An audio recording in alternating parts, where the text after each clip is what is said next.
all stand as we read the word for us today. We are still in Luke chapter 23, and now we are in verses 26 to 31. Luke 23, verses 26 to 31. Church, hear the word of the Lord. And as they led him away, they seized one Simon of Cyrene, who was coming in from the country, and laid on him the cross to carry it behind Jesus. And there followed him a great multitude of the people and of women who were mourning and lamenting for him. But turning to them, Jesus said, "Daughters of Jerusalem, do not weep for me, but weep for yourselves and for your children. For behold, the days are coming when they will say, 'Blessed are the barren and the wombs that never bore and the breasts that never nursed.' Then they will begin to say to the mountains, 'Fall on us,' and to the hills, 'Cover us.' For if they do these things when the wood is green, what will happen when it is dry?" Church, this is the word of the Lord. Amen. Sige po. Tayo po yung makakaupo.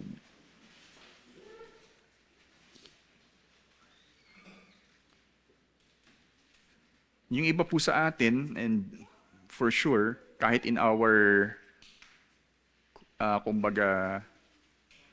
condition right now as Christians, familiar po tayo sa mga simbahan na meron pong imahe ni Jesus na nakapako sa krus.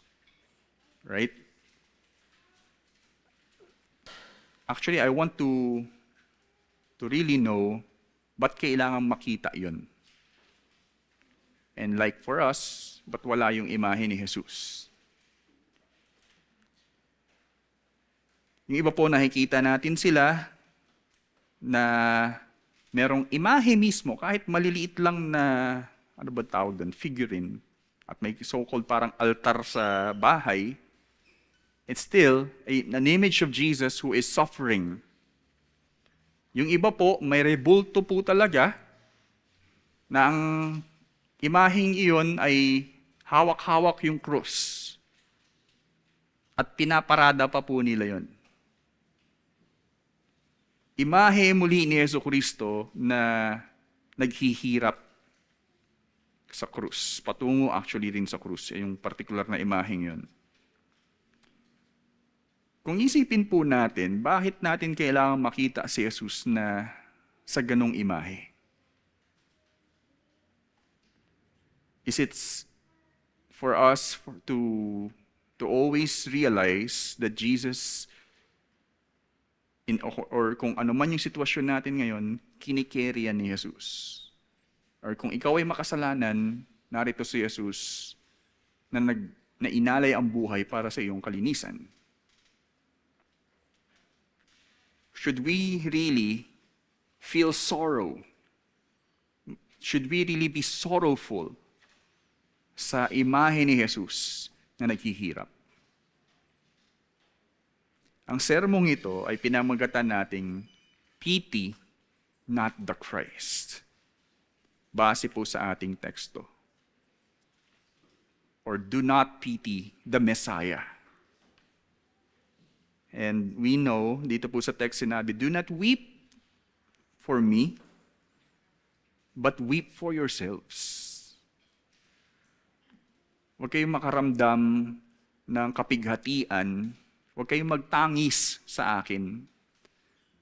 Lumalabas po dito, pagtangisan nyo ang inyong mga sarili instead at ang inyong mga anak. Well, because of the upcoming judgment. Ayan po. Ang sentrong mensahe nito ay, we should be sorrowful for ourselves for the wrath that awaits us. And the second truth is, and turn to Jesus. Ibig sabihin, the moment we really grasped yung realidad ng ating patutunguhan, ng ating haharapin sa dulo ng buhay na ito, which is the wrath of God, you will realize that you are hopeless. you will really realize how you really need a Savior. You will ask for God's mercy. The moment you realize that, now turn to the Messiah. Turn to Jesus for salvation. Dalawang mahalagang tugon sa katotohanan ito ang ninanais ng Diyos na tinutukoy po sa teksto. Two responses. Una, in verse 26, we can say directly, carry your cross. Pero ano po ba yung muling ibig sabihin ng carry your cross? Pangalawa, in verses 27 to 31, genuinely repent and believe.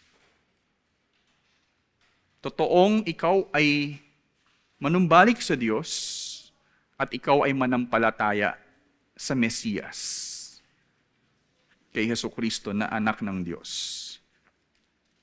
So simulan po natin sa umpisa, carry your cross. Ang puntong ito po ng salaysay ay yung tinatawag po nating paglalakbay ni Jesus Via Dolorosa. Alam niyo po yung Via Dolorosa? Salitang Latin, which means the way of suffering or sorrowful way.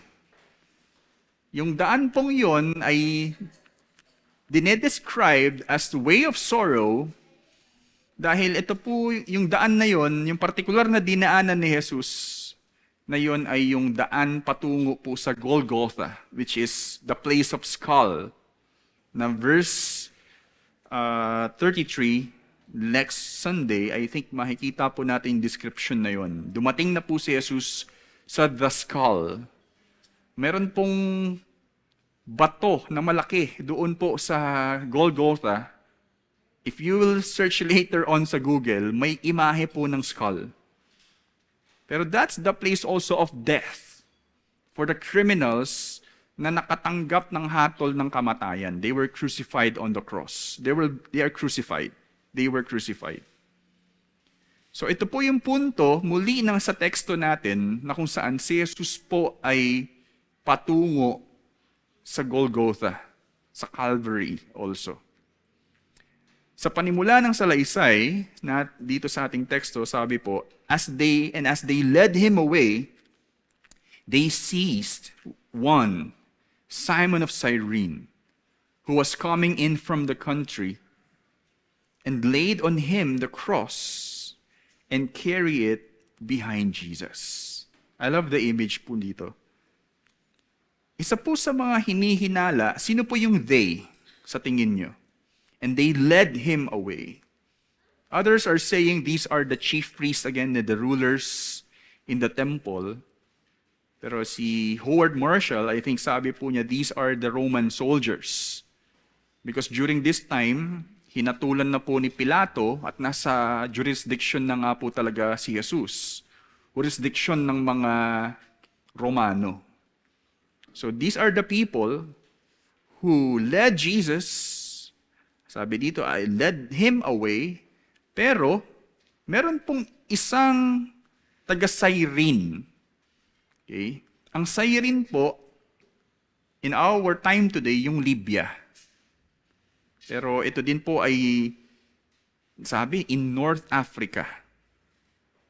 Ayan po yung Cyrene. So imagine, Simon, na taga doong lugar na yon, ay napunta in that very scene na si Jesus po ay patungo sa Golgotha na naghihirap.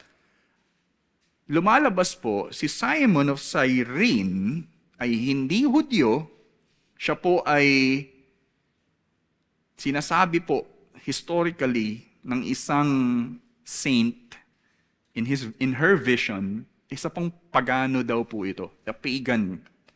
Hindi po siya Hudyo, hindi po niya kinikilala ang Diyos na si Yahweh, let's say, totoong Diyos. Siya po ang naatasang pasanin yung cross hanggang doon sa dulo ng patutunguhan ni Jesus, at siya po ay nasa likod ni Jesus. He is carrying the cross behind Jesus. Binigyang pansin rito ang isang hintil na hindi nga po Hudyo at hindi nakakakilala sa Diyos, na siya po ang nakaengkwentro ni Jesus na naghihirap, and all of a sudden, He was carrying the cross. He is carrying the cross. At siya po ay patungo din sa kamatayan, tulad ni Jesus. Patungo sa place of suffering, actually of death. Hindi naman po siya yung mamamatay. Maaalala po natin, at least sabihin natin, artistically, sa pagsusulat ni Lucas, ito po ay pwede nating maiugnay sa artistic design ni Lucas, paano mabibigyang emphasis yung tema ng discipleship. Especially, sinabi na po ni Jesus sa chapter 9 verse 23, ano pong sabi doon?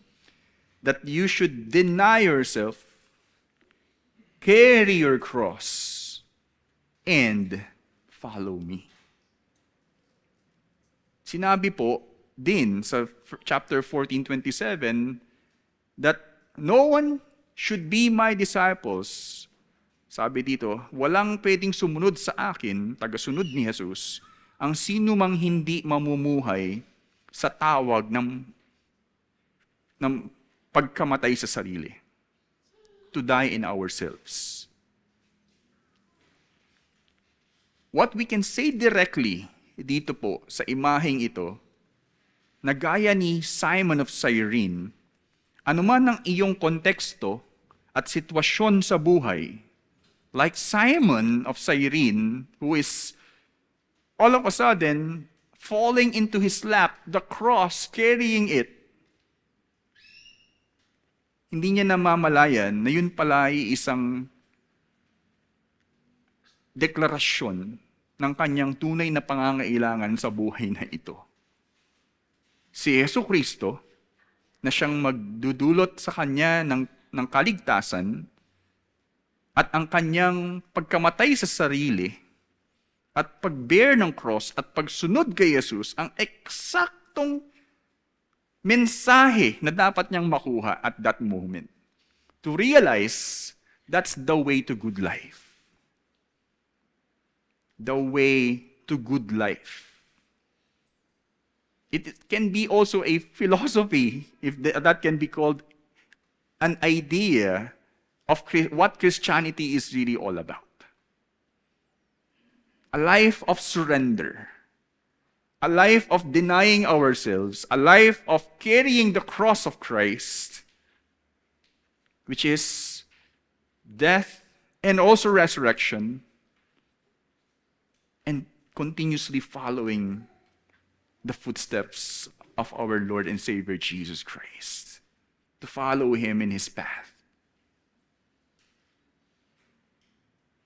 Well, hindi man artistically ang design dito ni Luke, because I think in the Gospels, other Gospels, nabigyan po ng account si Simon of Cyrene. Pero at least sa disenyo ni Lucas, alam ko po may mababanggit din pong katulad ni Simon in Acts, na mga hindi Hudyo, pero later on, nakatanggap ng mensahe ng Ebanghelyo at nagkaroon ng kaligtasan sa Diyos. The theme of making disciples of all nations, indeed ay nagkakaroon po ng snippets dito sa mga istoryang ito. Pero ito po ay realidad din po natin na sino man na talagang naglalakbay sa buhay, sa grasya ng Diyos, ay kailangan nating makatagpo si Jesus sa katotohanan o kaya'y realidad ng tunay na kaligtasan sa Kanya. All of these elements. Ang sino mang nahuhubog ng tawag na ito, the call of Christ to follow Him, ang siyang tunay na hahantong sa totoong buhay. We're talking about real life. Nakanais-nais para po sa atin. It doesn't mean that we should no longer pursue our dreams and ambitions, goals in life. Yes, that is really pleasurable po sa atin in light of God's ultimate purpose. But that's not what life is all about. It's about really experience the good life na nais ng Diyos para po sa atin, which is the path towards glory, towards or through the cross. What we can say, ito ang daan tungo sa buhay na may higit na kasiyahan. This is the way to the life where the highest good awaits us. Yun po. Dito po sa senaryong ito, what we can learn again, God is calling us to carry our cross. Pangalawa, the call is to genuinely repent and believe.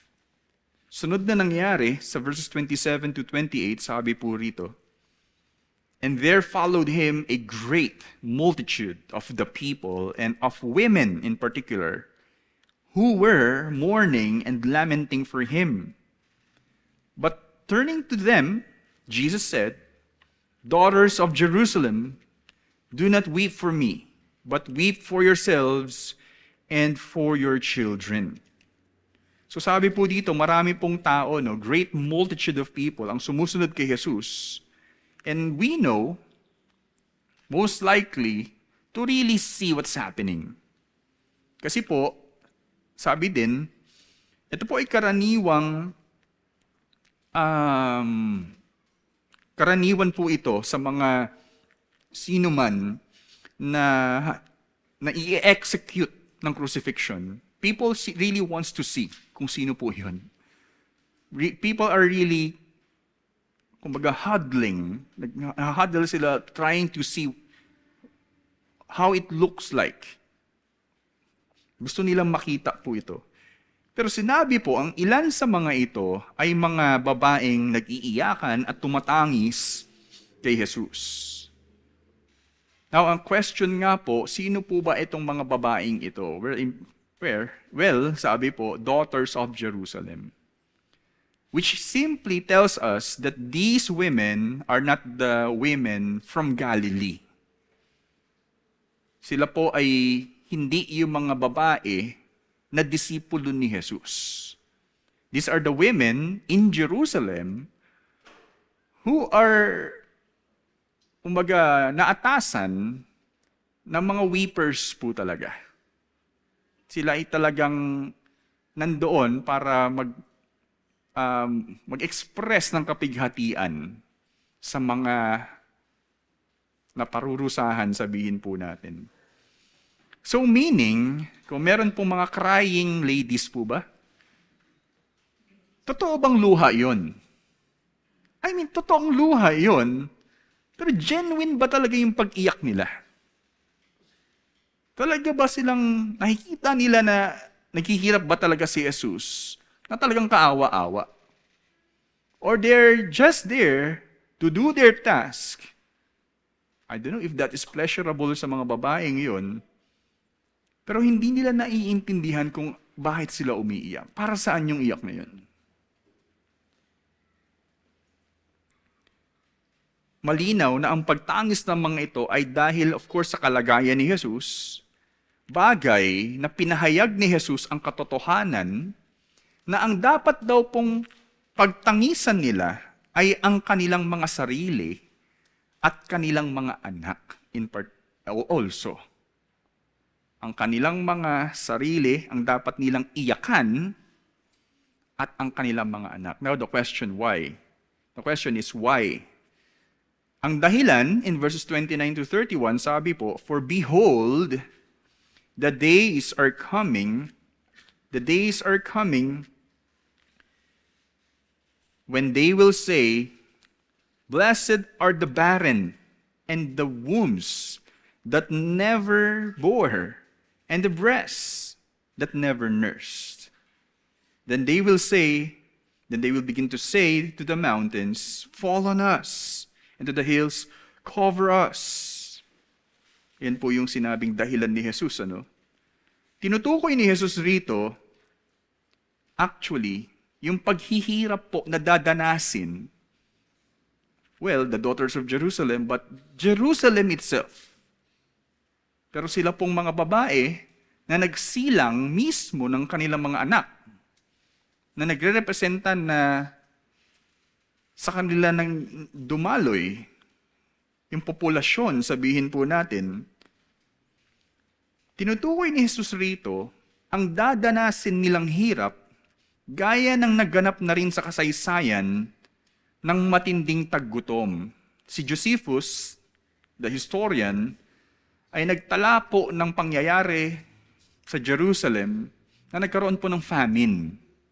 So matinding pagtaggutom po yun. Alam niyo po ba yung naitala doon? Wala silang makain. They have to eat what they have. You know what I'm talking about? They have to eat their own. That Jesus will really say na pagpala yung mga ina na hindi talaga nagkaroon ng anak during this time. Because you will not really like what will happen in the future. Nanaisin nyo na hindi mangyari yun sa mga anak nyo.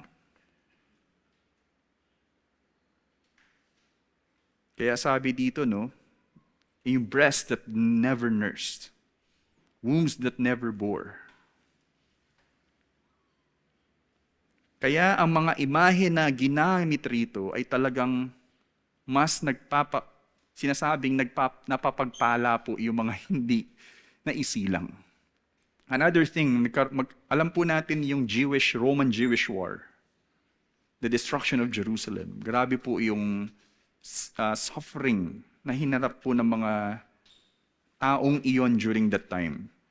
Jesus is like all the more, mas nakakaramdam ng pity sa kanila, sa totoo lang.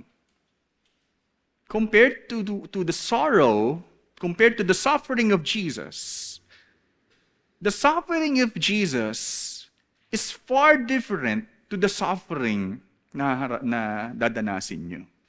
If you will only realize what I'm going to do, you will actually not feel pity on me. Pero kung kayo ay hindi mauunawaan ang saysay ng lahat ng ito, kayo ay kaawa-awa. Kayo ay walang kapag-apag-asa. If in all of this cry, you will not really realize what this is for. Masasayang lang ang luha nyo kung ang totoo ay hindi nyo talaga nakikita ang saysay ng lahat ng ito. Well, wala talagang saysay yung iyak nila. Because the reality is, if you will not really repent and believe, by implication, kayo ang dapat pagtangisan. Kayo ang dapat iyakan.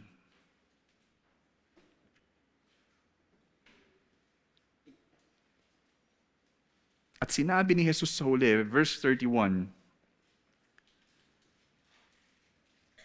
for if they do these things when the wood is green, what will happen when it is dry? Well, for those who are woodworkers, tama po ba yung tawag dyan?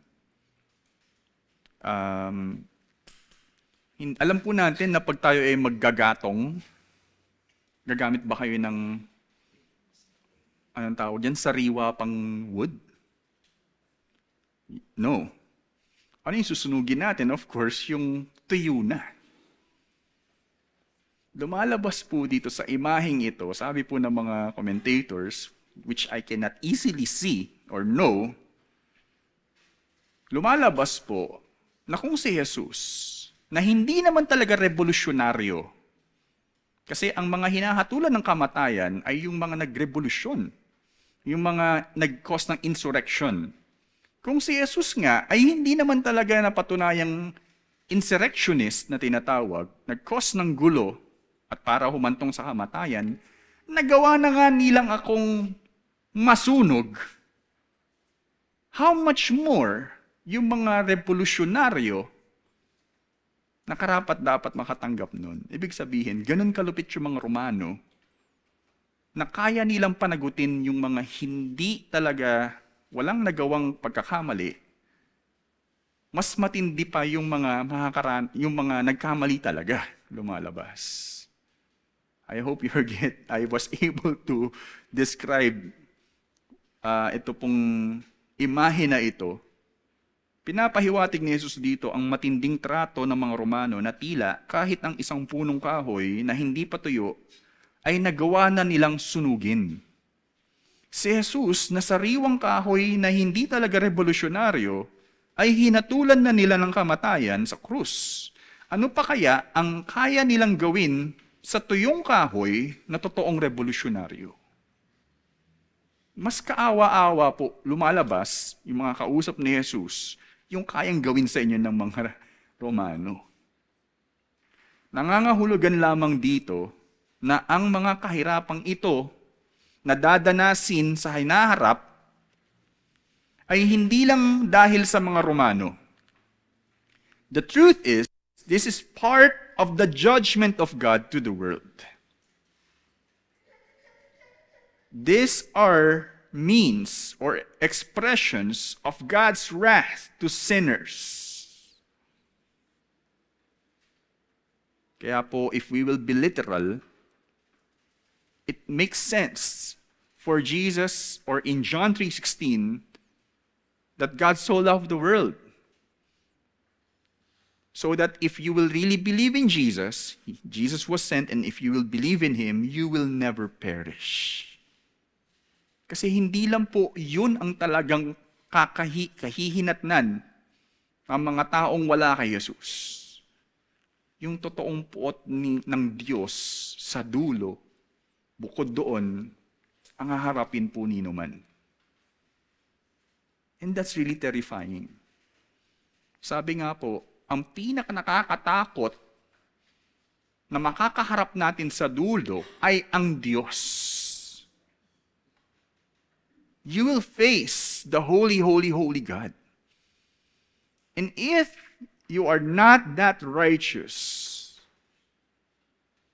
you are not safe, surely the wrath of God will fall on us. The wrath of God is on us.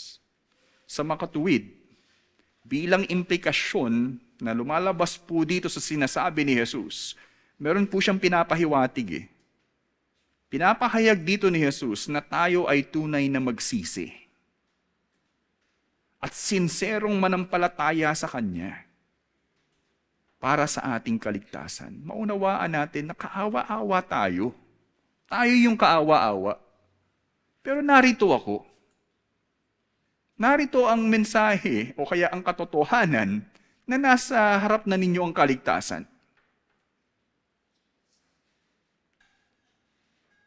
Kung hindi tayo magsisisi ng tunay o sinserong mananampalataya kay Jesus, ang ating kalagayan at kapalaran na harapin ang hukom ng Diyos ang tunay nating pagtatangisan.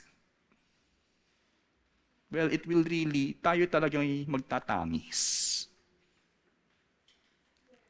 If we will not really run to Christ, if we will not turn to Christ. Kaya, huwag mong baliwalain ang tawag ni Jesus. The two responses in our text. Una, carry your cross. This is the way to life. Real life. Second, genuinely believe and repent. There are actually three, pero pinagsama ko na lang yung dalawa. Carry your cross, genuinely repent, and believe sincerely to Jesus as your Lord and Savior. Ang kawalan natin ng pag-asa sa nararapat na hukom sa atin ng Diyos bilang mga makasalanan ang siyang tunay na dapat nating pagtangisan at kaawaan. Hindi si Jesus yung kaawa-awa, tayo ang kaawa-awa. in all its reality. Kaya ang pagtungo ni Jesus sa krus ay hindi akma na pagtangisan. You should never feel sorrow sa paghihirap ni Jesus. Kundi dapat nating ipagpasalamat at pahalagahan ito dahil nagsisilbi itong pag-asa ng ating kaligtasan. We should actually celebrate not merely na mamamatay si Jesus or what. We should celebrate in the glory behind the cross. In the glory of it all. The Lamb of God that was sent to us to take away the sins of the world. And we know as Christians, all of this were accomplished already. Later on, we will go through that part. It is finished. It is done. The veil will be torn later on for sinners and a holy God to have fellowship once again. Later on, we will truly be reunited with the Lord. Ika nga, habang may buhay, may pag-asa. Ngunit, huwag mong baliitin o sayangin ang pag-asang ito na handog ni Jesus. I am really pleading for us. Isuko mo na ngayon ang iyong sarili kay Jesus. Pasanin mo ang kanyang krus at sumunod sa kanya ng may tunay na pagsisisi sa iyong mga kasalanan, kalakip ng sinserong pananampalataya sa kanya bilang iyong Panginoon at tagapagligtas. Kaya pahalagahan mo ng husto ang mensahe sa atin sa umagang ito. We should be sorrowful for ourselves, for the wrath of God that awaits us, and turn to Jesus. Sige po, tayo po'y manalangin.